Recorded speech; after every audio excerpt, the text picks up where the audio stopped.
أعوذ بالله من الشيطان الرجيم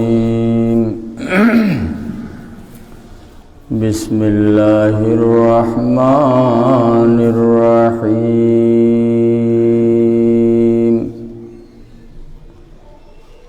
الحمد لله رب العالمين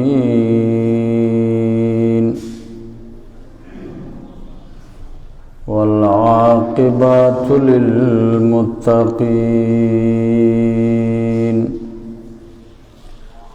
الصلاة والسلام على أشرف الأنبياء والمرسلين سيدنا ونبينا وحبيبنا وشفيعنا ومولانا محمد وعلى آله وأصحابه وأهل بيته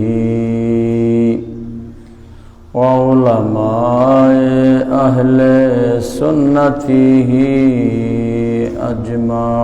أجمعين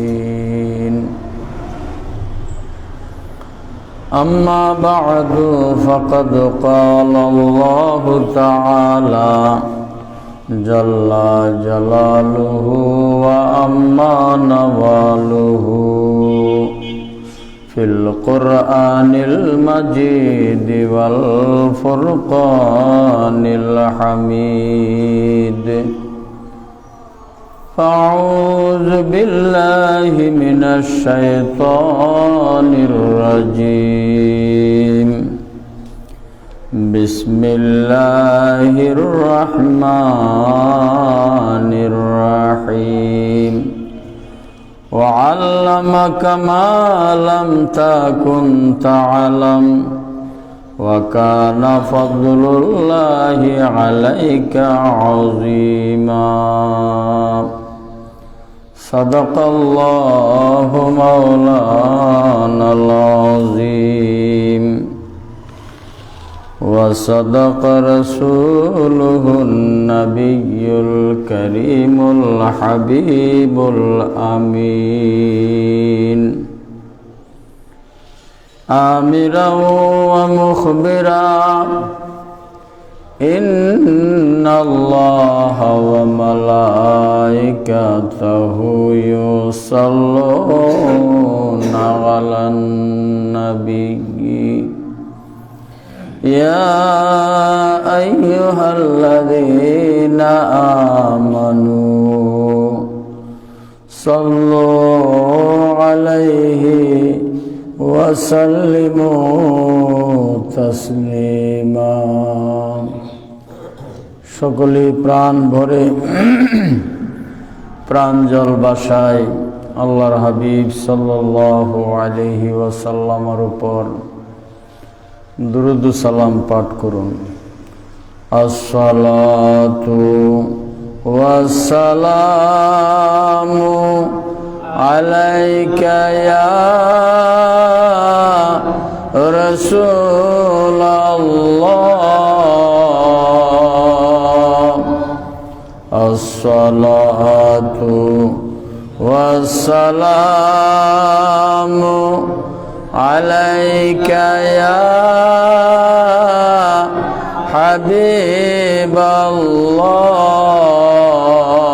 হাবিবাল্লাহ আসসালাতু ওয়াসসালামু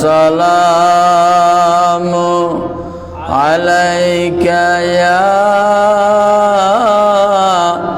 নবিয়াল্লাহ আসসালাতু ওয়াসসালামু আলাইকা ইয়া শাফিআল মুজনিবিন আসসালাতু والسلام عليك يا سيد المرسلين الصلاة والسلام عليك يا إمام المرسلين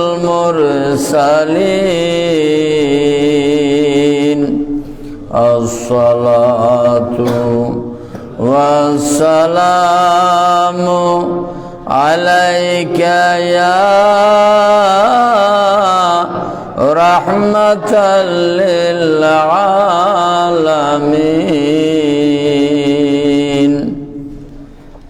ربي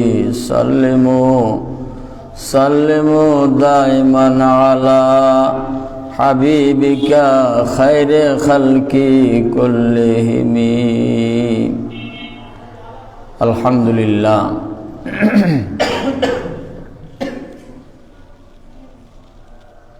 मोहतरम मुअज़्ज़ज़ उलमाए किराम मुरब्बियान एज़ाम दिनदार मोमिन मुसलमान भाइयेरा आलोचना करार पूर्वे आपनादेर सकलेर खेदमते आमार सालाम अस्सलामु आलैकुम व रहमतुल्लाहि व बाराकातुहु। महान आल्लाह पाकेर दरबारे लाखों कोटी शुक्रिया। आज पवित्र जुम्माबार जुम्मार दिने आल्लाहर घर मस्जिदे आमरा एसेছি। आल्लाह पाक आमादेरके आसार एवं बसार तौफिक दिएছেন। आमरा शुक्रिया तान पाठ करी आलহামদুলিল্লাহ। अमा तौफिकी इल्ला बिल्लाह। যাদেরকে আল্লাহ পাক তৌফিক দান করেন তারাই নেক কাজ করতে পারে, নেক কাজে অংশগ্রহণ করতে পারে। আজকে জুম্মার দিন, জুম্মার নামাজ আদায় করা হচ্ছে শ্রেষ্ঠ বন্দিগি। যত ইবাদত বন্দিগি রয়েছে সমস্ত ইবাদতের মধ্যে সর্বশ্রেষ্ঠ ইবাদত হচ্ছে কি? সালাত, মানে নামাজ। বিশেষ করে এই নামাজের মধ্যে জুম্মার নামাজের অত্যন্ত ফজিলত, রহমত, বরকত রয়েছে। তা আমরা আজকে দুনিয়ার কাজকর্ম ছেড়ে দিয়ে আল্লাহ এবং আল্লাহর রাসূলের মহব্বতে জুম্মার নামাজ আদায় করার জন্য এই মসজিদে আমরা উপস্থিত হয়েছি। এটা আল্লাহ পাকের খাস মেহেরবানি, খাস দয়া। আমরা গত জুম্মায় আলোচনা করেছিলাম মুজিজাত সম্পর্কে, কিছু ইলমে গায়েব সম্পর্কে। আজকে তারই ধারাবাহিক ধরে ইনশাআল্লাহুল আজিজ আলোচনা করব। বাকি আল্লাহ পাকের ইচ্ছা।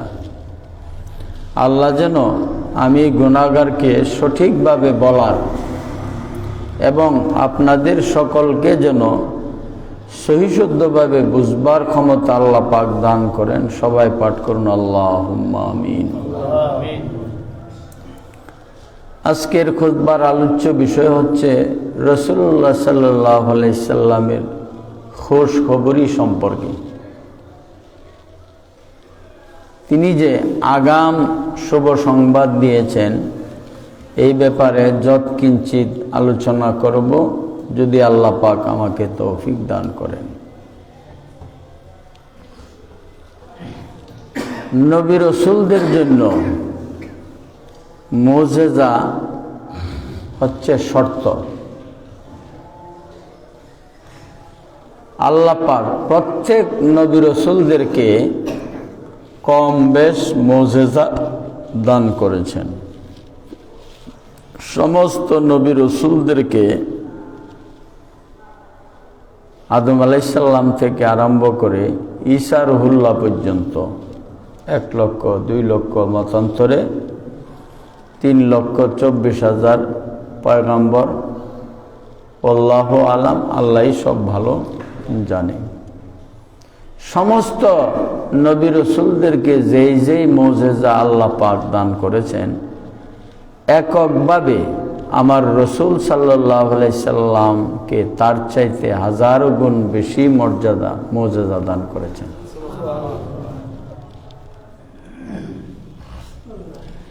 নবীজির হাত মুবারক মুজিজা, নবীজির চেহারা মুবারক মুজিজা, নবীজির চক্ষু মুবারক মুজিজা, নবীজির পা মুবারক মুজিজা, রাসূলুল্লাহর চুল মুবারক মুজিজা। অর্থাৎ আবাদ মস্তক বডি সমস্তটা শরীর মুবারকই মুজিজা। এমনকি রাসূলুল্লাহ সাল্লাল্লাহু আলাইহি ইসলামের থুতু মুবারক মুজিজা, প্রস্রাব এবং পায়খানা মুবারকও মুজিজা। আল্লাহ পাক এত অসংখ্য অগণিত মুজিজা তাকে দান করেছেন, যেন তার পূর্ণ সত্তাটাই মুজিজা।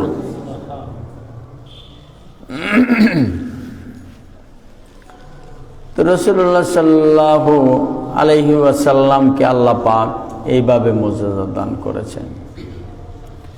প্রত্যেক নবী রাসূলদের মেরাজ হয়েছে এই দুনিয়ার জমিনে। প্রত্যেক নবী রাসূলদের মেরাজ মানে কি আল্লাহ দিদার হয়েছে জমিনের বিভিন্ন জায়গা বজাগায়, কিন্তু রাসূলুল্লাহ সাল্লাল্লাহু আলাইহি ইসলামের মেরাজ এই জমিনে হয় নাই, আসমানেও হয় নাই, সিদরাতুল মুনতাহাতেও কি হয় নাই। কোথায় হয়েছে? লা মকান লা জমান, আরশে আজিমেরও অনেক ঊর্ধ্বে। কোথায় যে হয়েছে একমাত্র আল্লাহ পাক রাব্বুল আলামিনই ভালো জানে। আমরা কোরআন হাদিস মর্মে যতটুকু বুঝতে পারি, জানতে পারি, ততটুকুই আমরা বলেছি যে ঊর্ধ্ব দিগন্তে রসুল কোথায় গিয়েছিলেন? ঊর্ধ্ব দিগন্তের ওই শেষ প্রান্তরে আল্লাহর সঙ্গে তার দিদার হয়েছে। এখন প্রত্যেক বস্তু, প্রত্যেক জিনিসের এক একটা জায়গায় তার একটা দেখা সাক্ষাৎ হয়। রাসূলুল্লাহ সাল্লাল্লাহু আলাইহি ইসলাম আল্লাহর সঙ্গে দিদার করেছেন, দেখা সাক্ষাৎ করেছেন, এমন কোনো নির্দিষ্ট জায়গা আপনি বলতে পারবেন না। তবে কোরআন হাদিস মর্মে আমরা জানি যে নবী করিম সাল্লাল্লাহু আলাইহি ইসলাম আল্লাহর সাথে যাইয়া দর্শন করেছেন, আল্লাহর জিয়ারত করেছেন, আল্লাহকে দেখেছেন, আল্লাহর সঙ্গে কথোপকথন করেছেন। কোথায় যে? লা মকান লা জমান। লা মকান মানে কি? জাগাবিহীন জায়গা, জায়গা ছাড়া জায়গা। লা মানে কি? নাই। মকান মানে কি? জায়গা।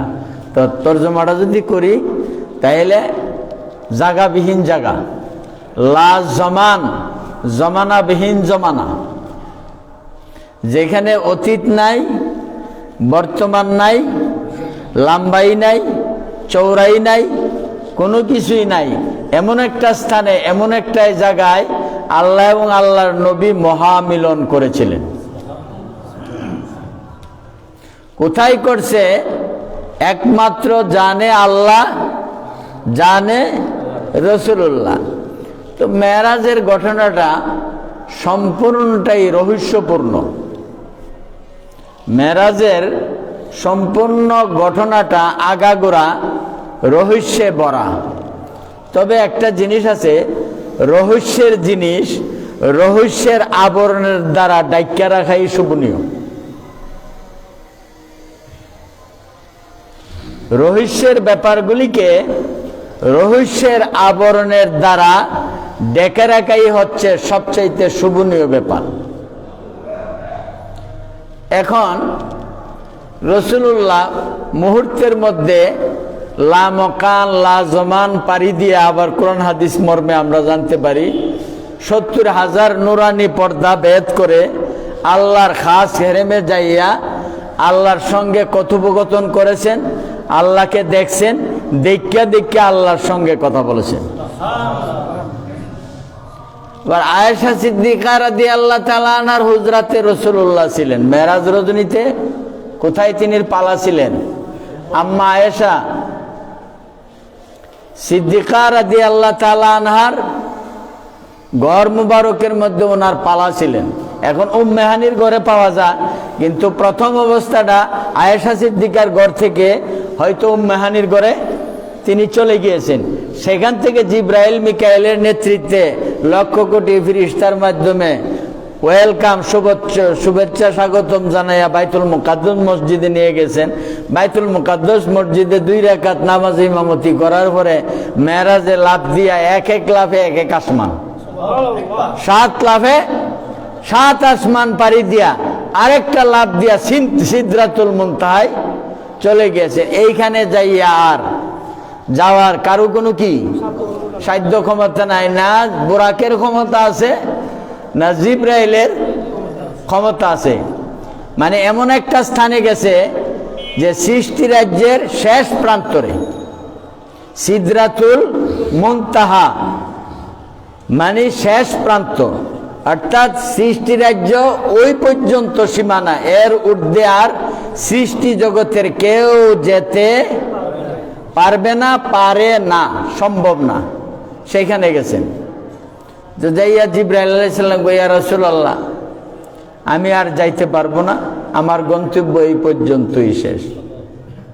তখন হুজুর বললেন যে কোনো বন্ধু কি এমন নির্জন জায়গায় বন্ধুকে ছেড়ে চলে যেতে পারে? কয় যে না, আমি আর যাইতে পারবো না।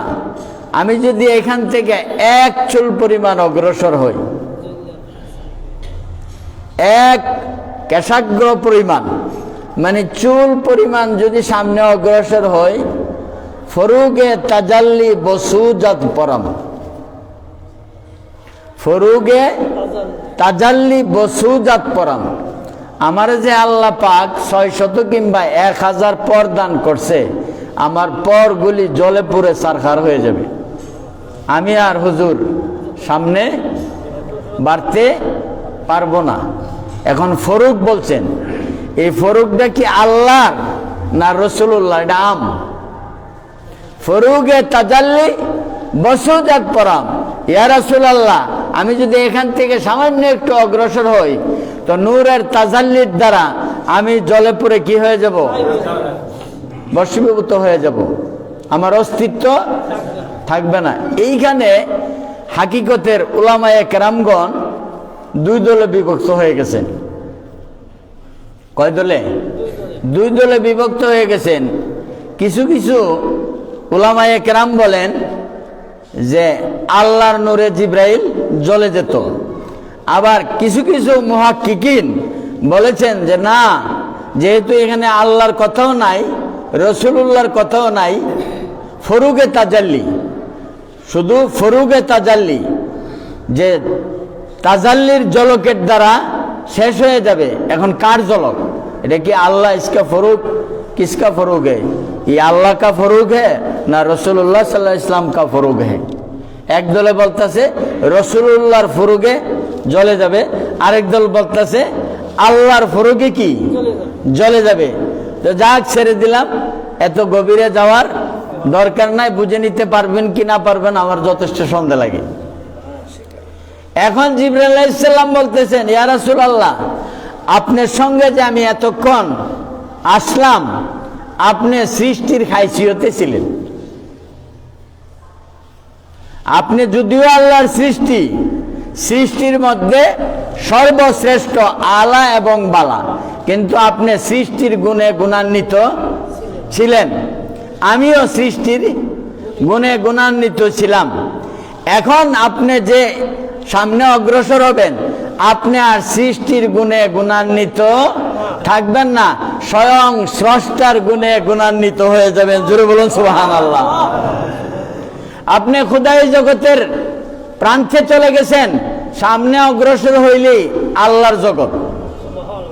এখানে সৃষ্টি জগতের পা রাখার কোনো সাধ্য ক্ষমতা নাই। কাজে ইয়া রাসূলুল্লাহ আমি আর যাইতে পারবো না। তিনি অক্ষমতা কি প্রকাশ করে দিলেন। এখন রাসূলুল্লাহ নিরুপায় হয়ে একলা চলেছেন। তিনি নীরব নিস্তব্ধ জায়গায় যাইয়া ওই জায়গায় দেখে হযরতে বেলাল রাদিয়াল্লাহু তাআলা ওনার আগে দিয়া চলাচল করতেছে। জোরে বলুন সুবহানাল্লাহ। তো বেলাল রাদিয়াল্লাহু তাআলা ভয়ের মকামে, ভয়ের স্থানে যদি আপনি যান নিজুম জায়গায় একা, ভয় ভীতি লাগে। যখন এমন মুহূর্তে যদি একটা আপনার পরিচিত লোক থাকে, আপনার ভয়টা অনেকটা কেটে যাবে না? যাবে কি যাবে না? ভয় অবস্থায় ছিলেন, নিজুম, আল্লাহর রাজ্য, আল্লাহর এরিয়া, তিনি হতবিহল অবস্থায় হয়ে গেছেন। অর্থাৎ বেলাল রাদিয়াল্লাহু তাআলা আনহুকে দেখে রাসূলুল্লাহ একটু কি হয়ে গেলেন, ভয়টা একটু কমে গেছেন। তিনি স্বাভাবিক অবস্থায় কি ফিরে এসেছেন। রাসূলুল্লাহ আরো সামনের দিকে কি অগ্রসর হইতে, বোরাক তো শেষ। বোরাকের পরে কোরআন হাদিস মর্মে জানা যায় আল্লাহ এমন একটা কুদরতি বাহন দিয়েছেন যেটাকে রফরফ বলা হয়। এখন রফরফ কিরকম, কোন আকৃতির প্রকৃতির জগতের কোনো আলেম জানবে না, জানে না, কইতে পারে না, সম্ভব নয়। রফরফ, রফরফের অর্থ কি, রফরফ কি ধরনের, তার আকৃতি কি, প্রকৃতি কি, দৈর্ঘ্য প্রস্থ, লম্বাই চৌড়াই কতটুক কেউ বলতে পারবে না, শুধু রফরফ। এখন রফরফ কি? রফরফের মাধ্যমে রাসূল আল্লাহর কাছে চলে গিয়েছেন। রফরফটা কি? রফরফ বুঝানো আমার দ্বারা কি সম্ভবপর নয়। যে কোনো একটা বাহন, তবে এখানে মেরাজ শব্দের অর্থ, মেরাজ শব্দের শাব্দিক অর্থটা বের করতে হবে। মেরাজ শব্দের শাব্দিক অর্থ হচ্ছে সিঁড়ি সোপান। সোপান বুঝেন তো, যেটারে সাধারণভাবে সিঁড়ি বলা হয়। সিঁড়ি বললে ছোট বড় সবাই কি বুঝে, যেটা ধাপ ধাপ থাক থাক থাকে। উপরের দিকে উঠতে দিলে কি লাগবো, নিচতলা থেকে দোতলায় উঠলে সিঁড়ি ছাড়া লাফ দিয়ে উঠতে পারবেন? হ্যাঁ, লিফলেট ছাড়া। তাইলে মেরাজ শব্দের অর্থ হইল কি, সিঁড়ি সোপান, সোপান। এখন সোপানটা কিসের? তবে আমার ক্ষুদ্র জ্ঞানে আমি রিসার্চ গবেষণা করে যতটুক জানতে পারলাম ততটুক বলবো। কেউ কিন্তু মাথানি কেউ করবেন না। আপনি রিসার্চ করে আপনি আরো ভালো জানতে পারেন, বা আমার চাইতে যারা ভালো রিসার্চ করেছে তারা আরো ভালো কি বলতে পারবে। আমি সেটা ছেড়ে দিলাম, আমার কথাই যে মানতে হবে সেটা কোনো কথা নয়। তো মেরাজ শব্দের অর্থ যেহেতু সিঁড়ি সোপান, তো আল্লাহর রাজ্যে রাসূলুল্লাহ কি পা রেখেছেন। আল্লাহ পাক রাব্বুল আলামিন একটা কুদরতুল্লাহ, কুদরতি ভাবে সিঁড়ির মধ্যে আল্লাহর হাবিব সাল্লাল্লাহু আলাইহি সাল্লাম কদম মুবারক রেখেছেন। আল্লাহ টান দিয়া সিঁড়ি আল্লাহর কাছে নিয়ে গিয়েছেন। আমি যতটুকু বুঝতে পারলাম এতটুকু আমার ব্যাখ্যা। এখন আপনারা কিভাবে বুঝে নেবেন সেটা। মেরাজ শব্দের অর্থ যেহেতু সিঁড়ি সোপান,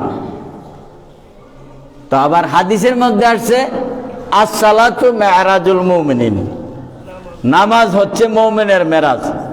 তো নামাজটাও কি মেরাজ, যেহেতু তাহলে সিঁড়ি সোপান। যখন আপনি হাকিকতে সালাতের মধ্যে যাবেন, সবক কিন্তু অনেক প্রকারের আছে। 24টা সবক শেষ করার পরে শেষ দরজার যেটা, এটা হচ্ছে আল্লাহ পাওয়ার। 24টা স্তর অতিক্রম করে লাস্টের স্তরে যখন আপনি চলে যাবেন, তখন আল্লাহর সঙ্গে দিদারে খোদা হয়ে যাবে, আল্লাহকে পেয়ে যাবেন। 23টার পরের 24টার মধ্যে যাইতে পারলে আল্লাহর মেহেরবানিতে আল্লাহর সঙ্গে মোলাকাত হয়ে যাবে। আল্লাহকে দেখা সম্ভব, অসম্ভব না। কিন্তু আমরা লাখ লাখ মানুষই কি দেখি না। লক্ষ লক্ষ মানুষের মধ্যে আল্লাহ এক দুইজনকে নির্বাচন করে রেখেছেন। তাসাউফের কিতাবে আকায়েদে নসুফির মধ্যে, যেটা পৃথিবীর মধ্যে শ্রেষ্ঠ আকায়েদে হাক্কা, আকায়েদে নসুফি, ওই কিতাবের মধ্যে লেখছেন যে আল্লাহ দেখা সম্ভব। আল্লাহ দেখা একবারে অসম্ভব না, আল্লাহ দেখা কি সম্ভব। তো অনেকে আমরা বলি আল্লাহ নিরাকার। আল্লাহ কি নিরাকার, যেটার আকার নাই, আকৃতি নাই, দৈর্ঘ্য নাই, প্রস্থ নাই, কোনো কিছুই নাই। তো নিরাকার এই কথাটা সবাই বলে, আমরাও শুনে আসছি, শুনে বলতেছি। আসলে নিরাকার বলতে কিছুই নাই। নিরাকার যেটা আকার আকৃতি নেই, অস্তিত্ব নাই, এটারে বলা হয় নিরাকার। আল্লাহর অস্তিত্ব আসেনি? অবশ্যই আছে। আল্লাহর অস্তিত্ব আছে, বরহক সেটা বিশ্বাস করতে হবে। আপনার অস্তিত্ব আছে, আমার অস্তিত্ব আছে, আছে না? প্রত্যেকটি জিনিসের অস্তিত্ব কি বিদ্যমান রয়েছে। তো আল্লাহর অস্তিত্ব থাকবে না, এটা তো হতেই পারে না। আল্লাহ নিরাকার না। ওই ফানিরে বলা হয় কি, ফানির যেমন আকার আকৃতি নাই, এটারে নিরাকার কয়। আল্লাহ কি ফানির মতো? আমার মতো? আপনার মতো? ফিরিস্তার মতো? নবীদের মতো? কারো মতো আল্লাহ না। আল্লাহর একটা সুরত আছে, আল্লাহর একটা আকৃতি আছে, কিন্তু এই আকারটা সুরতটা কোন সৃষ্টির সঙ্গে কোনো মিল নাই। আল্লাহর আকার যে কিরকম এটা আল্লাহই ভালো জানে। আল্লাহর আকার আকৃতিটা যে কিরকম সেটা আল্লাহই জানে। আল্লাহর হাতও আছে, আল্লাহর পাও আছে, আল্লাহর চক্ষু আছে, হাদিস মর্মে জানা যায়। তো এখন কি বলবেন আল্লাহ কি আমার মতো? আল্লাহর হাত আছে, আল্লাহু আলাম, আল্লাহই জানে আল্লাহর মতো। আল্লাহর চক্ষু আছে, এটা আল্লাহই ভালো জানে কেমন। কিন্তু তার হাতও আছে, দুই হাত। হাদিসের মধ্যে কোরআনে বলছেন আল্লাহর দুইটা হাত আছে। আমি অস্বীকার করবো কেমনে? কিন্তু কোন সৃষ্টির মতো না, কোন সৃষ্টির জগতের সঙ্গে তার কোনো মিল না। এটা আল্লাহ আল্লাহর মতো। আল্লাহর অস্তিত্ব কি রয়েছেন। তো হাশরের ময়দানে আল্লাহ কি কুরসির মধ্যে বসবে, হিসাব নিকাশ বইয়া হিসাব আদায় করবে। মনোযোগ, দোয়া আল্লাহ আপনারা মনোযোগ দিবেন, না হলে বিপদে পড়বেন। আল্লাহর নিরাকার হইতেই পারে না। আমি সৃষ্টি আকার, আমার আকার আছে, আল্লাহর আকার না, এটা হতে পারে না। হাশরের ময়দানে আল্লাহ এজলাসে বসবে, কুরসিতে বসবে, সমস্ত মানুষের আকার আকৃতি থাকবে। হাশরের ময়দানে সবাই হাত পাও অঙ্গ প্রত্যঙ্গ নিয়েই কি উঠবে। আবার এই আড়াইটা দুই একটা মানুষের মতো হইবে না। কেমন হবে? আপনার বডিটা 2.5 হাত লম্বা, কিন্তু হাশরের ময়দানে বাবা আদম আলাইহিস সালামের চেহারা সুরত দিয়া আদমের মতো শরীরের গঠন কইরা এরকম 160 গজ বানায়া সব মানুষের জান্নাত নিব। এত বড় বিশাল দেহের অধিকারী আমি আপনি থাকবো, আল্লাহর আকার আকৃতি থাকবে না। এরকম আল্লাহ তো মানার দরকার নাই। এরকম আল্লাহর মানার দরকার নাই। কথা বুঝছেন কিভাবে বলতেছি? আল্লাহ পাক রব্বুল আলামিনকে সমস্ত মানুষ জান্নাতে দিব্যি আরামে মাথার চোখ দিয়া দেখবে। আল্লাহ হিসাব নিবে বন্দার দিকে তাকাইয়া, বন্দাকে উদ্দেশ্য করে বলবে তুমি নামাজ পড়ছিলানি, রোজা রাখছিলানি, হজ করছিলানি, যাকাত দিছিলানি, মিথ্যা কথা বলছো, জিনা ব্যভিচার করছো, সব বলবে। হিসাব আল্লাহ করায় গন্ডায় কি আদায় করবে।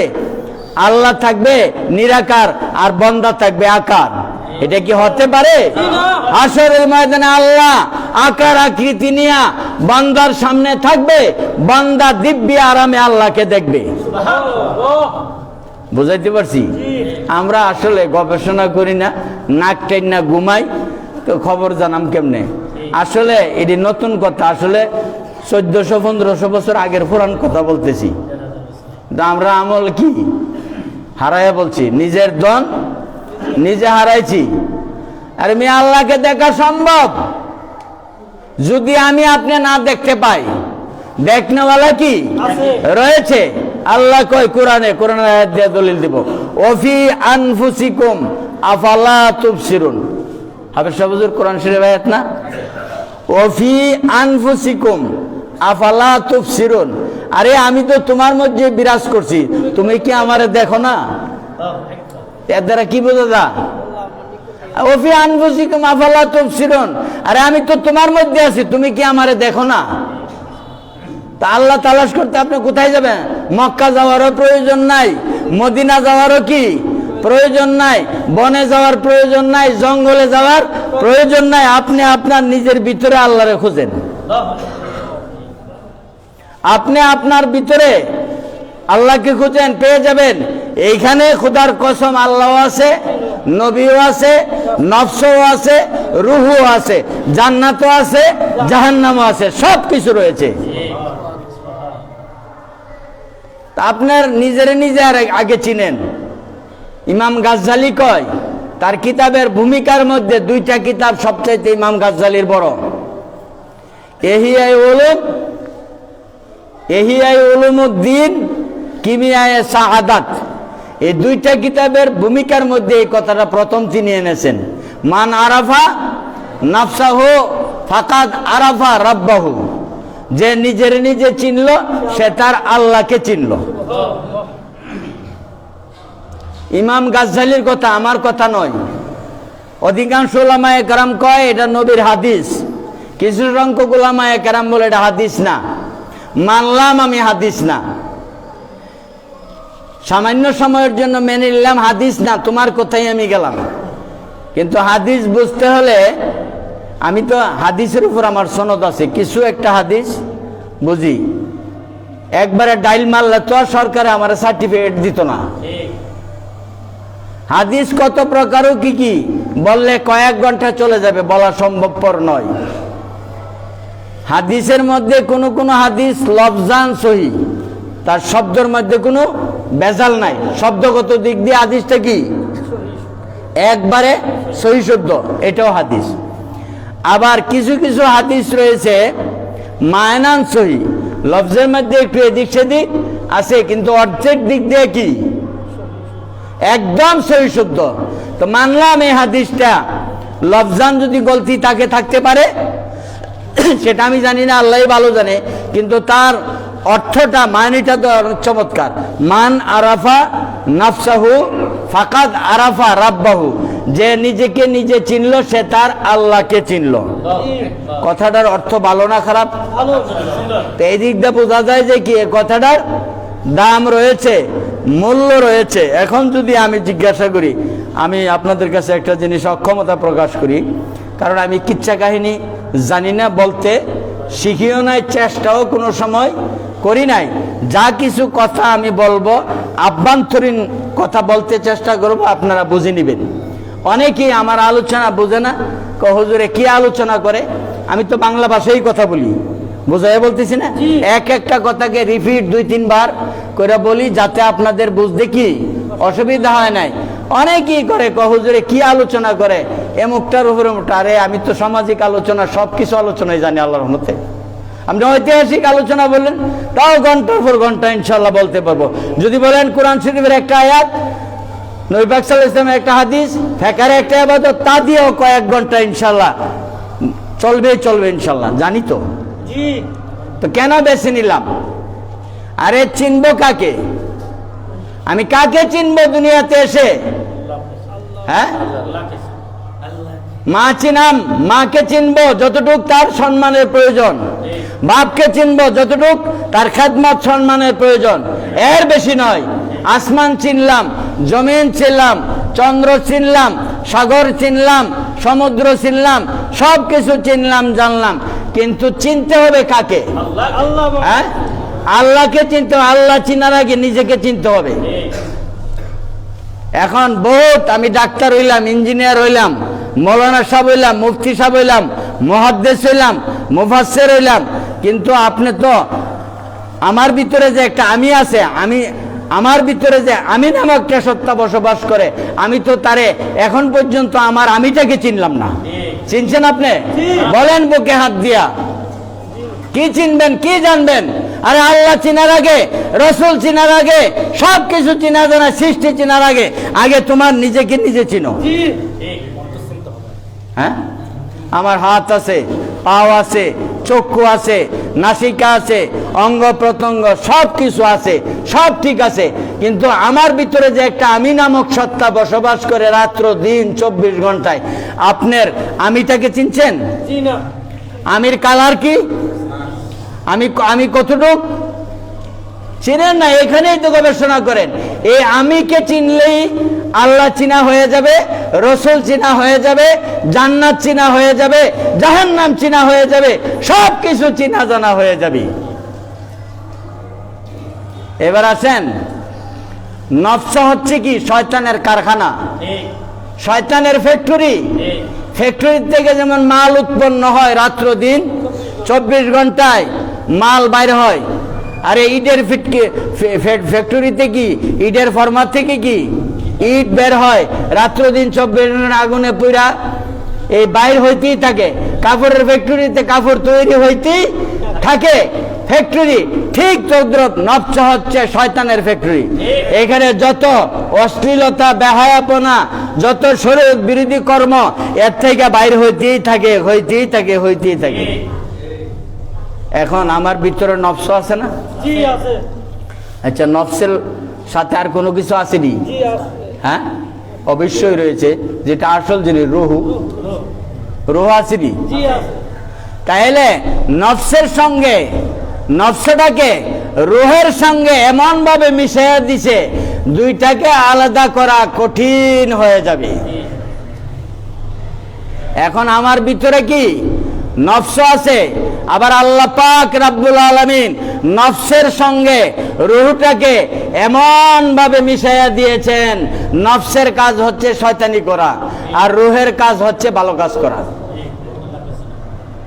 রুহের কর্ম হচ্ছে ভালোর দিকে নিয়ে যাওয়া, আর নফসের কর্ম হচ্ছে কি?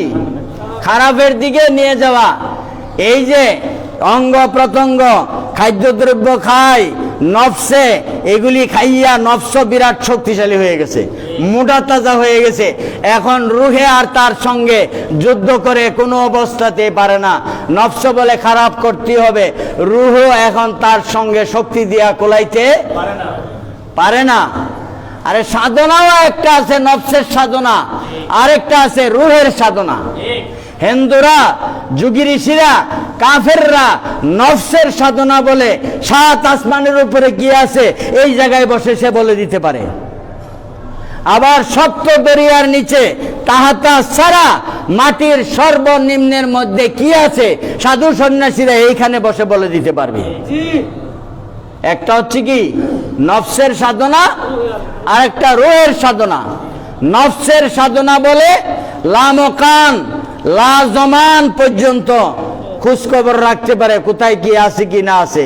আবার এই নফসের সাধনা দিয়া, এই তপস্যা দিয়া মাটির নিচে একদম তাহাতা সারা সর্বনিম্নে কি আছে তাও বলে দিতে পারে।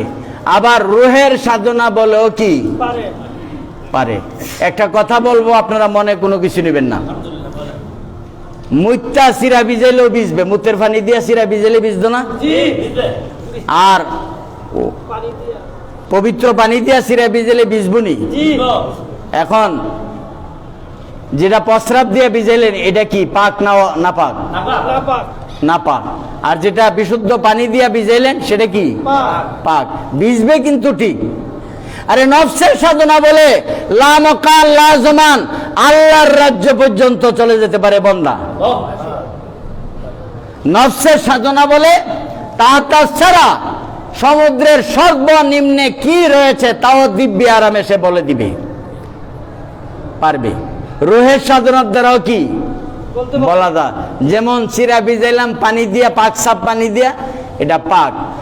আর প্রস্রাব দিয়ে ভিজাইলাম এটা কি নাপাক। ঠিক তদ্রুপ একজন যোগী ঋষি যে সাধনা করে, আমি নিজেও দেখেছি, আপনারা তো যোগী ঋষির কাছে যান নাই, আমি আমার জীবনে বহুবার শিক্ষার জন্য, জানার জন্য, বোঝার জন্য কয়েকশো বার করে গিয়েছি। আমি নাম বলবো না, এমন কোনো আস্তানা নাই যেখানে না যাওয়া নাই। জানার জন্য, বোঝার জন্য গিয়েছি। তারা যে সাধনা করে, যে তপস্যা করে, একটা মৌলানা সাহেব জীবনে কোনোদিন এত সাধনা করতে পারবে না। কারণ সে কি সাধনা করে? সে সাধনা করে লা ইলাহা ইল্লাল্লাহ, লা ইলাহা ইল্লাল্লাহ। আল্লাহর নাম তপজপ করলে, আল্লাহকে ডাকলে যেই ডাকবে না কিন্তু শুনবে সে। আল্লাহর ডাক শুনবে। সে যা চাইবে আল্লাহ তা দিতে তাকে বাধ্য। কারণ সে তো তার মনিবকে ডাকতেছে। কাকে ডাকতেছে? মনিবকে ডাকতেছে। ডাক বৃথা যাবে না, পাবে, কিন্তু দুনিয়া পাবে, আখেরাত কখনো খোদার কসম পাবে না। আখেরাত পেতে হলে আল্লাহর সঙ্গে মুহাম্মদ থাকতে হবে। আল্লাহর সঙ্গে কি? মুহাম্মদকে জোড়া লাগাইয়া রাখতে হবে, অ্যাটাচ করে রাখতে হবে। বুঝাইতে পারছি? রুহের সাধনার দ্বারা, রুহের সাধনার মধ্যে আল্লাহ আছে, আল্লাহর নবীও আছে, ফেরেশতারাও আছে। আর নফসের সাধনার মধ্যে নবী নাই, রসুল নাই, ফেরেশতা নাই, আছে শুধু আল্লাহ। দুনিয়া কামাইতে পারবা, দুনিয়ার বাহবা নিতে পারবা, রাত্রে দিন করতে পারবা, দিনকে রাত করতে পারবা। এমনও যুগী সন্ন্যাসী আছে, আপনি গেলে পরেই বললে দিবে, হ্যাঁ তুমি যে আসছো তোমার বউ লোয়ে কার্য করেছো, মাল লোয়ে কার্য করেছো, ঝগড়া করেছো। তো বেচারা তো সাধারণ, বাপরে বাপ, আমি কি করে আসছি কি না আসছি, আমার মা কি বলছে, আমার বিবি কি বলছে, আমার ছেলে কি বলছে। এই বেচারার মতো বড় ওলি আল্লাহ তো আল্লাহর জগতে নাই। এই খাইল, এই বসলেন, এই অবস্থা। কিন্তু সত্যিকার আর কামেল যারা আছে, আপনার জবান থেকে আপনার কথাটা বের করবে, তারা যদিও জানে তারা বলবে না, যদিও জানে তারা কি বলবে না। এইরকম কিছু ভণ্ড বেদাতি বেসরা রয়েছে, আপনি গেলে পরেই তোর মার এমুক সমস্যা, বাপের এমুক সমস্যা, তুই এই কাজটা করছো, তোর বোনে এই কাজটা করছে, তোর ছেলে এই কাজ করছে, তখন তো বেগে আবেগে আমনে দুনিয়ার সব কিছু হারায় মনে করে উনি সবচাইতে বড়।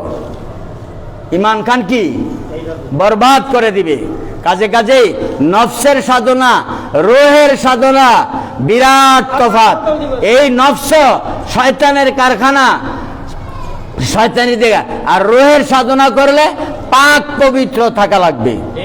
রোহের সাধনা করলে উজু করতে হবে, গোসল করতে হবে, শরীয়ত মান্য করতে হবে।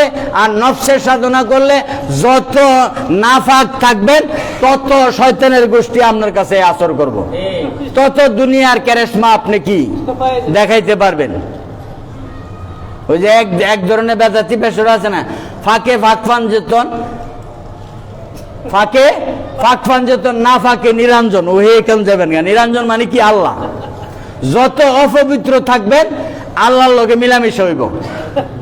যত অপবিত্র থাকবেন, 9 মাস 6 মাস 1 বছর 12 বছরে গোসল করবেন না, ডাইরেক্ট আল্লাহর লগে দিদার হয়ে যাবে। এদের কথা ফাঁকে ফাঁকফান যেতন, আর না ফাঁকে নিরঞ্জন, নাউজুবিল্লাহ মিন জালিক। কি সুন্দর বাক্যা উদাহরণ দিয়ে আপনারে বুঝাইয়া টুজাইয়া দিয়ে দিব। এগুলি যে কত ঝামেলা রয়েছে, না মিশলে না গেছলে আপনি কিছুই বুঝতে পারা যাবে না। ইমাম গাজ্জালি কয়, কুফরি শিক্ষা করা কুফরি, কুফরি শিক্ষা করা ফরজ। ইমাম গাজ্জালি কয় কুফরি, নাউজুবিল্লাহ কবেন না, বুঝালেন। ইমাম গাজ্জালির কথা, আমার কথা না, আমার বাপের কথাও না। ইমাম গাজ্জালির বয়ে লিখেছেন কুফরি শিক্ষা করা ফরজ, কিন্তু কুফরি পরিচালনা করা বিরাট বড় কুফরি। বুঝে আসছে এবার? অর্থাৎ ইমান বাঁচানোর জন্য, সমাজকে বাঁচানোর জন্য কি কি কাজ কুফরি, এটা জানা আপনার জন্য দরকার আছে। তাইলে মানুষে আপনি কি বুঝাইতে পারবেন যে এই কাজটা করলে কুফরি, এটা পরিচালনা করিও না, ইমান থাকবে না। এই জন্য ইমাম গাজ্জালি বলছে কুফরি শিক্ষা করা ফরজ, কুফরি পরিচালনা করা বিরাট বড় অন্যায়, অপরাধ। জানা থাকতে হবে, আল ইলমু দানাস্তান। এই জন্য বলছি, আমার ভিতরে যে আমি নামক একটা সত্তা রয়েছে, নফস রয়েছে, এই নফসকে শাসন করতে হবে। নফসকে কি মুসলমান বানাতে হবে, নফসকে মুসলমান বানাতে হবে। রাসূলুল্লাহ সাল্লাল্লাহু আলাইহি ওয়াসাল্লাম একদিন বলেছেন যে সমস্ত আদম সন্তানের লগে এক একটা জিন আছে। প্রত্যেক মানুষের সঙ্গে কি একটা নফস জিন আছে, নফস জিন, খবিজ জিন। এটারে শয়তানের নাম বিভিন্ন জায়গায় আসলে সে বিভিন্ন নাম ধারণ করে, বিভিন্ন জায়গায় আসলে সে বিভিন্ন নাম ধারণ করে। শয়তানের নাম গত জুম্মায় বলেছিলাম, তাকে কোরআনের ভাষায় কি বলা হয়? ইবলিস। হ্যাঁ, আবার আরেক জায়গায় বলা হয়েছে খন্নাস, আরেক জায়গায় বলা হয়েছে শয়তান, আরেক জায়গায় বলা হয়েছে মরদুদ। তো বিভিন্ন জায়গায় বিভিন্নভাবে সে অ্যাটাক করে, বিভিন্ন অভিনয় করে, তখন বিভিন্ন নামে সে পরিচিত। যত কিছু বলবেন না কেন, শয়তান বলেন, ইবলিস বলেন, খবিজ বলেন, খোবাসা বলেন, হ্যাঁ মালাউন বলেন, মরদুদ বলেন, মূলত এক, মূলত এক। আরে আমার শরীরের মধ্যে নফস নামক একটা জিন আল্লাহ পাক ঢুকাইয়া দিছে। এই জিনের লগে রুহকে আল্লাহ মিলাইয়া দিয়েছেন। এগুলি চিনতে হবে, কোনটা শয়তান, কোনটা নফস শয়তান, কোনটা রুহ, কোনটা আমি। এইগুলির চিনা জানা যখন হয়ে যাবে, তখন আল্লাহর মেহেরবানিতে আপনি ডাইরেক্ট সোজা জান্নাতে চলে যেতে পারবেন। তাহলে সব জায়গায় যায় কি মায়ের গুতা খাইতে হবে। আমাদেরকে হাতিয়ার আল্লাহ এবং আল্লাহর রসুল সাল্লাল্লাহু আলাইহি ইসলাম, আউলিয়া কেরামগণ আমাদের কাছে নফস তাড়ানোর, খবিস তাড়ানোর, মরদুদ তাড়ানোর, ইবলিস তাড়ানোর, এটেমবেম, এলএমজি, গুল্লি সব কিছু আমাদের হাতে দিয়েছে। যদি আমরা পরিচালনা করতে জানি, ইনশাল্লাহ আমাদের কাছে নফস শয়তান আসতে পারবে না, খন্নাসি করতে পারবে না, ক্ষতি করতে পারবে না। এই জন্য আপনাকে আপনার মধ্যে যে আমি থাকে, তাকে আগে চিনেন, তাকে আগে বসে আনেন, আপনার আয়ত্তে নিয়ে আসেন, আপনার অধীনে করে নেন। রাসূলুল্লাহ সাল্লাল্লাহু আলাইহি ওয়াসাল্লাম বলছে, প্রত্যেকটি আদম সন্তানের সঙ্গে এক একটা নফস শয়তান, জিন শয়তান রয়েছে। সাহাবায়ে কেরাম হিম্মত ভরে বলেছেন, ইয়া রাসূলুল্লাহ, তাইলে কি আপনার সঙ্গে একটা নফস শয়তান, জিন শয়তান রয়েছে? আল্লাহ নবী বলছেন, নাম, হ্যাঁ, আমার সঙ্গে একটা শয়তান ছিল, তবে আমার শয়তানরা আমি মুসলমান বানাইছি। নবী করিম সাল্লাল্লাহু আলাইহি ওয়াসাল্লাম বলেন যে হ্যাঁ, আমার সঙ্গে যে এই জিন শয়তান ছিল, নফস শয়তান ছিল, সে মুসলমান হয়ে আমার গোলাম হয়ে গেছে, সে আমার গোলামি করে, আমার আর কোনো কাজ করতে হয় না। জোরে জোরে বলুন সুবহানাল্লাহ। তাইলে কি বোঝাইলো? আমার ভিতরে যে খন্নাস নামক একটা জিনিস রয়েছে, নফস রয়েছে, তাকে আমি শাসনে বসে আনতে হবে, তাকে কি আমার আয়ত্তে আনতে হবে, তাকে মুসলমান বানাতে হবে। এই শয়তানের কাজে আমাকে যাওয়া যাবে না, নফসের দিকে আমাকে দাবিত হতে হবে। সে চাবে এই ফজর নামাজ কাজা করাইব ঘুমায় ওয়াসওয়াসা দিয়া, 5 ওয়াক্ত নামাজের মধ্যে এসে কি সে হামলা করবে? এ তার কথা শোনা যাবে না। শীতের দিন আসতেছে, খন্নাস, নফস খন্নাস বলবে যে এখন কম্বল মরিদা ঘুমায় থাকো, ফজরের নামাজ পড়ার দরকার নাই, শীত লাগে ঠান্ডা লাগে, যাইস না, এই কম্বল দিয়ে আপনারা ঘুম পাতায় থুয়ে রাখবো। কিন্তু আপনি যুদ্ধ জেহাদ করতে হবে নফসের বিরুদ্ধে। রাসূলুল্লাহ বলছে, নফসের বিরুদ্ধে যে জেহাদ করে সে হয়েছে নম্বর 1 গাজী। হুজুর সাল্লাল্লাহু আলাইহি ওয়াসাল্লাম তবুক যুদ্ধ, হুনায়নের যুদ্ধ, বড় বড় যুদ্ধ সমাপ্ত করে আল্লাহর হাবিব সাল্লাল্লাহু আলাইহি ওয়াসাল্লাম আসছেন। আয়েশা সাহাবায়ে বলল, আমরা যে এতদিন যুদ্ধ করেছি, ছোট জেহাদের ময়দানে ছিলাম, আমরা ছোটখাটো জেহাদ করেছি। আবু বকর, উমর, উসমান সাহাবায়ে কেরাম বলে, ইয়া রাসূলুল্লাহ, ইয়া হাবিবাল্লাহ, সন্তান হয়ে নিজ তরবারির দ্বারা আপন পিতাকে হত্যা করেছি, আপন ভাইকে হত্যা করেছি, মাকে হত্যা করেছি, আত্মীয় স্বজনকে হত্যা করেছি। ইয়া রাসূলুল্লাহ, আমরা কিভাবে ছোট ছোট জেহাদ করলাম, আমাদের বুঝে আসে না। আল্লাহর রাসূল সাল্লাল্লাহু আলাইহি ওয়াসাল্লাম বলছেন, হ্যাঁ, আমরা ছোট জেহাদে ছিলাম, এখন আমরা বড় জেহাদের ময়দানে এসে পড়লাম। নবী বলছেন, নফসের বিরুদ্ধে জেহাদ করা হাজা জেহাদুল আকবার। নিজের নফসের বিরুদ্ধে জেহাদ করে জয় লাভ করা হচ্ছে সত্যিকারের গাজী। নবী বলছেন, তুমি তোমার বিরুদ্ধে যুদ্ধ করো, তুমি তোমার নফস শয়তানের বিরুদ্ধে যুদ্ধ করো। কয়জনে নফস শয়তানের বিরুদ্ধে যুদ্ধ করেছি? মসজিদে আসছেন 1700 মানুষ, বলেন। তাইলে নফস শয়তানের বিরুদ্ধে জেহাদ করা হচ্ছে কি বড় জেহাদ, বড় জাহাদ, জাহাদ করতে হবে। জাহাদ শুধু ওই বাস পোড়ানো, গাছ পোড়ানো, মানুষ মারা, এটার নাম জাহাদ নয়। জাহাদ একটা আসতেছে, ইনশাল্লাহ আসতেছে, অচিরেই এসে যাবে। যিনি জাহাদের সবচাইতে যিনি বড় ইমাম হবে, তিনি হবে ইমাম মেহেদী আলাইহিস সালাতু ওয়াস সালাম। এই যুগটা ইমাম মেহেদী আলাইহিস সালামের যুগ। জেনে রাখেন, যদিও আমি না পাই, আপনি না পান, কিন্তু বরহক আপনার সন্তানাদিরা কিন্তু পেয়ে যাবে, আপনার নাতি নাতক রইলে কিন্তু ইমাম মেহেদী আলাইহিস সালামের যুগ পেয়ে যাবে, যদিও আমরা যুগ না পাই। লক্ষণগুলি সব লক্ষণ হয়ে গেছে, মাত্র 1-2টা লক্ষণ বাকি রয়েছে। কোন সময় যে চলে আসে আল্লাহ ভালো জানে, আমি সেটা বলতে পারবো না। অনেক মনীষীগণ বলেছেন, কিভাবে তারা বলে, তাদের কি বুক কাঁপে না? 2026 সনে ইমাম মেহেদী আলাইহিস সালাম আইসা পড়বে। আপনারা ইউটিউব যারা দেখেন না, এগুলি শয়তানি কাম, এগুলি শয়তানি কাম। আল্লাহর রাসূল বলেন নাই, আল্লাহ বলেন নাই, তা আপনি কিভাবে গবেষণা করে রিসার্চ করে 2026 সনে 21 সনে কয়েক বছর আগে কইছে 2021 সনে আইসা পড়বো ইমাম মেহেদী আসছেনি? মিথ্যাবাদী, যেটি বলছে এটি মালাউন, যেটি বলছে এটি মিথ্যাবাদী। যদি 2026 সনে না আসবে, যে আলেমুলারা বলছে এরা মিথ্যাবাদী, এরা মৃত্যুক হয়ে যাবে। কাজে ইমাম মেহেদী আলাইহিস সালাম আখিরি জমানায় আসবে। কত সনে আসবে আল্লাহর নবী বলেন নাই। তুমি কি আল্লাহর রাসূল থেকে বেশি জান্নাওয়ালা হয়ে গেছো? হ্যাঁ, টেলিভিশনের পর্দায়, ইউটিউবের পর্দার মধ্যে তুমি বললা বাহাবা নিলা, মারহাবা নিবা, এগুলি শয়তানি কাজ। কোনদিন বলবে না, জানলো কি বলবে না। ইমাম মেহেদী আলাইহিস সালাম 40 বছর বয়সে তিনি কি আত্মপ্রকাশ করবেন? তিনি জন্ম হবে, তারপরে বালেগ হবে, লালিত পালিত হবে, পৃথিবীর বিভিন্ন দেশ তিনি ঘুরবে। আমরা যখন দর্শে হাদিস পড়েছি, তখন আমাদের কাছে হাদিস বোঝাইতে আমার উস্তাদদের কষ্ট হয়ে যেত, পানি পান করতে হইতো। আমরা প্রশ্নের উপর প্রশ্ন করতাম যে ইমাম মেহেদী আলাইহিস সালাম কিভাবে সারা বিশ্ব উনি ঘুরবে। তখন আমরা উস্তাদজিরা বলতো যে আমরা তোমাদেরকে এত বুঝ দিতে পারবো না, যেহেতু আল্লাহর নবী বলেছেন তিনি সারা বিশ্ব জগৎ ভ্রমণ করবে, সেটাই বিশ্বাস করতে হবে, সেটাই আমাদের ঈমান। তারা এই কথা বলে আমাদেরকে কি বুঝাইতেন। কিন্তু এখন ইমাম মেহেদী আলাইহিস সালাম যে সারা বিশ্ব জগৎ ঘুরবে, সেটা হাতের তালু পানির মতো আমরা বলে দিতে পারি। কারণ তখন তো এরোপ্লেন ছিল না, বিমান ছিল না, ফ্লাইট ছিল না, ঠিক না বেঠিক?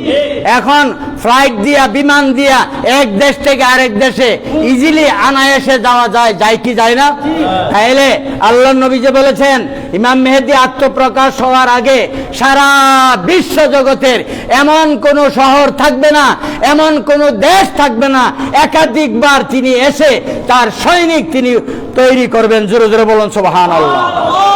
ইমাম মেহেদী আলাইহিস সালাম বাংলাদেশও আসবে, সারা বিশ্বে কি আসবে। ইমাম মেহেদী আলাইহিস সালামের পরিচয় সাম্যক একটু ধারণা দিই।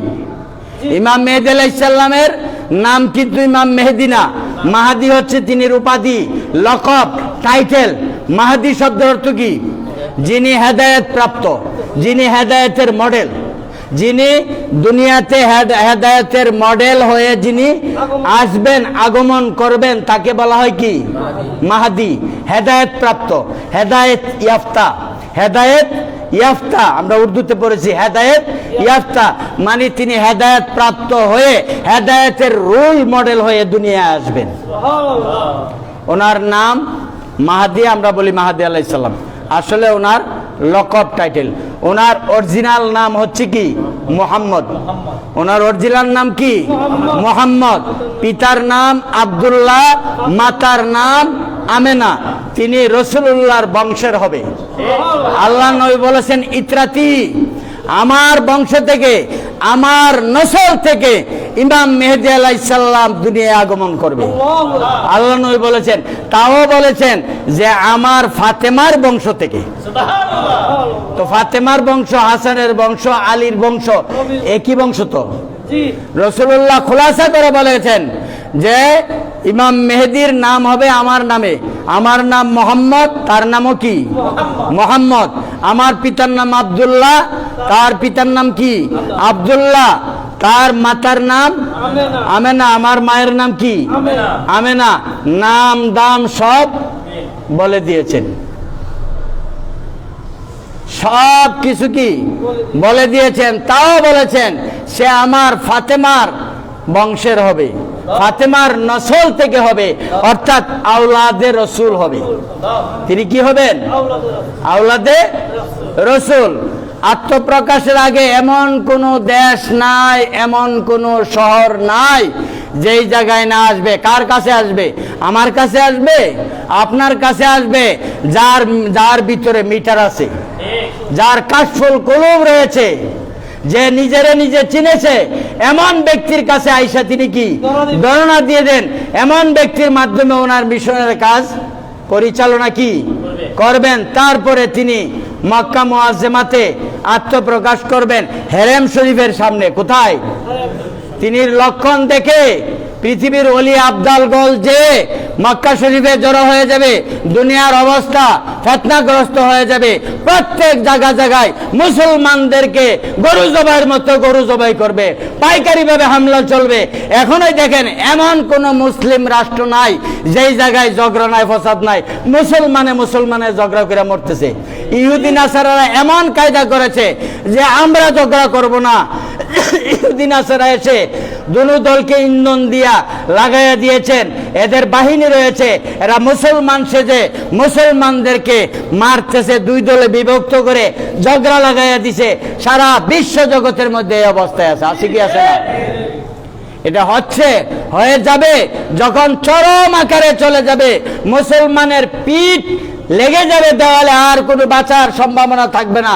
তখন সমস্ত ওলি আবদাল গাউস কুতুবগণ শুধু ইমাম মেহেদী আলাইহিস সালামের সন্ধানে যার যার দেশ ছেড়ে মক্কা মুআজ্জমায় চলে যাবে আল্লাহর ঘরের সামনে। কিন্তু যখন তিনি তওয়াফ করবেন, তোনার লক্ষণ দেখে, চেহারা সুরত দেখে আল্লাহর ওলিগণ ওনাকে চিনে ফেলবেন, বলবেন যে হুজুর আপনি আমাদেরকে বায়াত করেন, আপনি ইমাম মেহেদী। তিনি বলবেন না, আমি ইমাম মেহেদী না, অন্য কোনো ব্যক্তি হবে, তোমরা চলে যাও। শেষ পর্যন্ত সমস্ত ওলি আল্লাহরা ওনার সামনে জড়ো হয়ে যে আপনাকে বায়াত করতে হবে। তারপরে গায়েবী হবে আল্লাহর তরফ থেকে একটা নেদা আসবে আল্লাহর ঘরের সামনে, হাজা খলিফাতুল্লাহ, হাজা খলিফাতুল্লাহ, তিনি হচ্ছে আল্লাহর খলিফা। তখন উনি দলে দলে মানুষদেরকে বায়াত করবেন, বায়াত করে নিজের বাহিনী তৈরি করে তারপরে কাফেরদের বিরুদ্ধে তিনি যুদ্ধ জাহাদ পরিচালনা করবেন। কিসসা মুখতাসর অনেক কিছু হয়ে যাবে। ইমাম মেহেদী আলাইহিস সালামের সৈনিক থাকবে কোটি কোটি, লক্ষ লক্ষ, কয়েকটা যুদ্ধ হবে, তিনি পরাজিত হবেন, জিতবেন। কিন্তু মুনাফিকি করতে করতে করতে করতে জড়তে জড়তে ওনার বাহিনীর সংখ্যা থাকবে 80,000।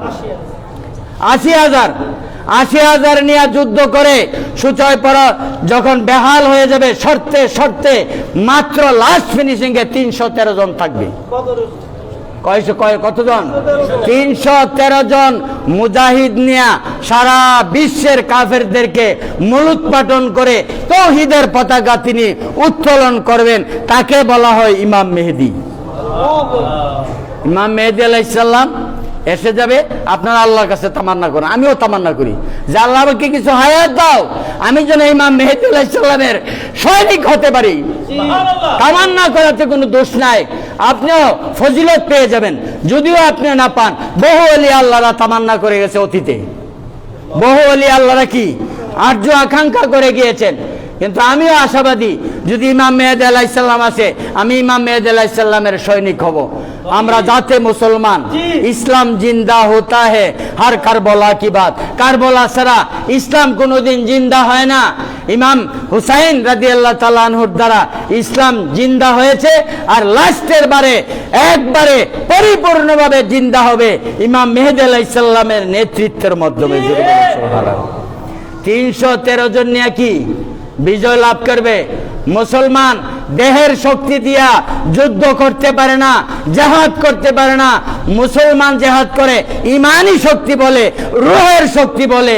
কলেমায়ে লা ইলাহা ইল্লাল্লাহ হচ্ছে মুহাম্মাদুর রাসূলুল্লাহ হচ্ছে জুসের সর্ব উৎকৃষ্ট ব্যাপার শক্তি। লা ইলাহা ইল্লাল্লাহ মুহাম্মাদুর রাসূলুল্লাহ। ইমাম মেহেদী আলাইহিস সালাম 313 জন নিয়ে বিজয় লাভ করবে ইনশাআল্লাহুল আজিজ। এখন যে জেহাদের ডাক দেয়, আমরা জেহাদ জেহাদ জেহাদ চাই, জেহাদ করে বাঁচতে চাই, এগুলি সব শয়তানি, এগুলি সব শয়তানি, এগুলি সব শয়তানি। এগুলিতে আপনারা কান দিবেন না। যেই করুক, আমার বাপ করুক, তাকে আমরা সাপোর্ট দেব না। আরে যুদ্ধ জেহাদ করুন না, তো আমাদের সামনে আছে, ক্ষেত্র তো তৈরি হয়ে আসছে। সাবধান। তো যাই হোক বাবারা, বাঁচবো কয়দিন, বাঁচবো কয়দিন, হায়াত কয়দিনের, চলেতে যেতেই হবে। শিখে যাও। আল্লাহকে দেখা সম্ভব, আল্লাহকে দেখা সম্ভব। মালিক চিনেন, মালিক জানেন, দুনিয়াতে কাজ করেন, মালিক চিনেন, ঠিক না বেটি? ফ্যাক্টরিতে কাজ করেন, অফিস আদালতে কাজ করেন, মাসে মাসে না দেখলো, ডেলি ডেলি না দেখলো, 6 মাসে, বছর হইলে তো অন্তত একবার দেখেন। তাহলে এই সারাটা জীবনে একবার অন্তত আল্লাহকে দেখতে হবে, একবার অন্তত আল্লাহকে দেখতে হবে। আল্লাহকে দেখা সম্ভব। এই যে নবী করিম সাল্লাল্লাহু আলাইহি ওয়াসাল্লাম বলেছেন, আস-সালাতু মিরাজুল মুমিনিন, নামাজ হচ্ছে কি? মুমিনের মেরাজ।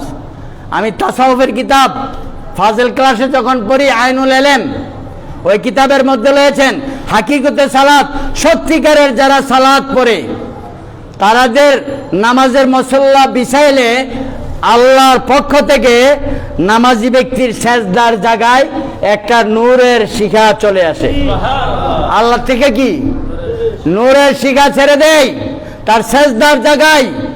এই নূরের শিখাটা কি পতিত হয়।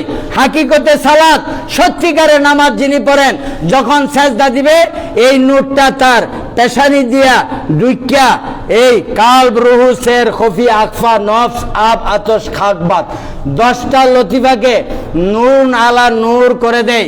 তখনই বান্দা দেখতে পায়, আল্লাহর নূরের মধ্যে বান্দা যখন সেজদা দেয়, তখনই আল্লাহর সঙ্গে দিদারে খোদা হয়ে যায়। এটা বলা হয় আস-সালাতু মেরাজুল মুমিনিন, নামাজ হচ্ছে মুমিনের মেরাজ। যদি আপনি মুমিন হইতে পারেন, নিশ্চয়ই আপনার নামাজের দ্বারা কোনো না কোনো একদিন মেরাজ হয়ে যাবে। মুসলিমিনের মেরাজ হবে না, মুসলিমিনের মেরাজ হবে না। নবী বলছেন আস-সালাতু মেরাজুল মুমিনিন, যারা মুমিন তাদের জন্য নামাজ কি মেরাজ।